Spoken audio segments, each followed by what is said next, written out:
Well, food is life, and without it we wouldn't survive, so it's extremely important.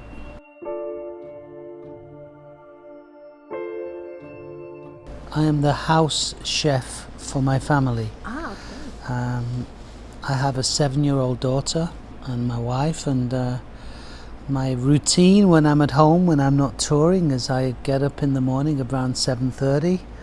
I make my daughter breakfast, and then I cook her her lunch meal when she's at school, and then I cook them dinner. So that's what I do when I'm not touring around the world.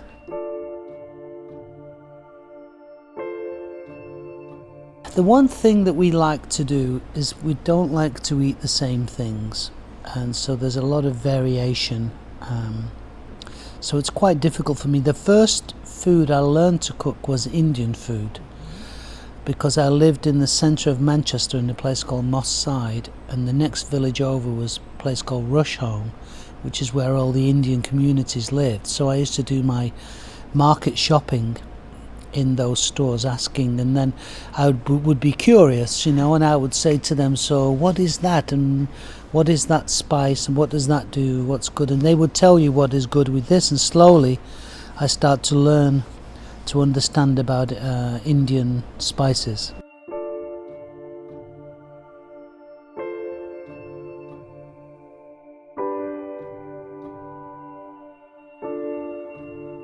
That's a very good question. I don't really know why.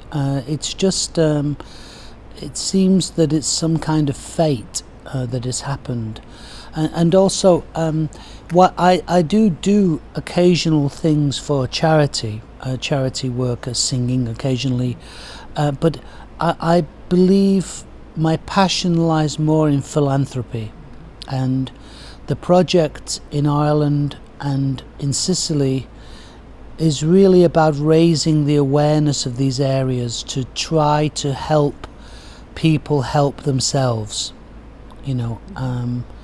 and in the case of the salmon and the river in Ireland, I'm helping the salmon to help themselves. So we're creating an environment for the river where wild salmon can run efficiently up the river without hindrance, and this is probably one of the things outside of music and my family that I'm most proud of, that we have doubled the salmon population. That means a great deal to me. I'm a Celt, I have a Irish grandfather, a Scottish grandmother, and my father was brought up in Cumbria, which is the northwest, so I have a long heritage of Celtic things. So to be involved with Ireland especially was something that was really wonderful for me.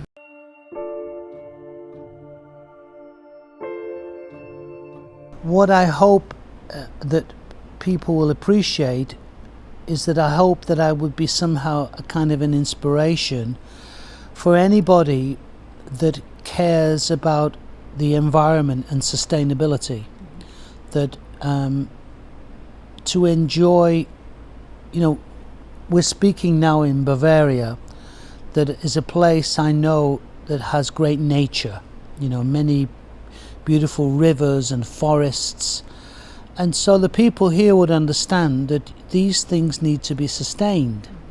You have to find ways of making these things work for future generations. And so this is the work that I do outside of music, is to make sure, to try to ensure, how do I say this? When I bought a river, but you don't really own the river. You're like a kind of a custodian of the river. You're somebody that wants to keep this river in good condition forever. So during the time that I have owned this river, there are more salmon swimming in that river. So the next person that owns that river, I hope that they will have even more salmon swimming up that river than I have achieved. You can see that the people that are nominated for these things, they have one thing in common, is that they're trying to, they're trying to make sense of the world where it would make sense not only for the human race and their progress, but to keep a sustainability in the world. The wonderful gentleman, the surfer who is purifying the water, these things, they're wonderful things, and we are. What I enjoy about Eckart is that he's trying to show this and bring this to the attention that there are people that are trying to do things well. Mm-hmm. This is the issue again about charity. It's not about just giving endless millions of pounds of money to everybody. Mm-hmm. It's about how you focus that finance, or how you focus that philosophy to make it effective. Mm-hmm. And these are the things that interest me. Well, my most special project is my daughter. You know, I ended Simply Red in 2010 absolutely specifically to give my daughter my undivided attention.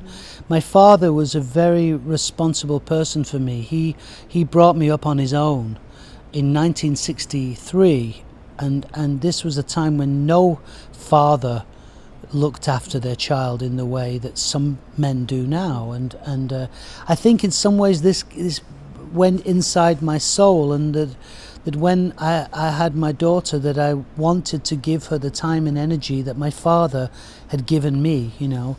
So that is my most treasured project, is to help her personality be generous and balanced and warm and kind, and also just to deal with this world, to understand how to live in this world.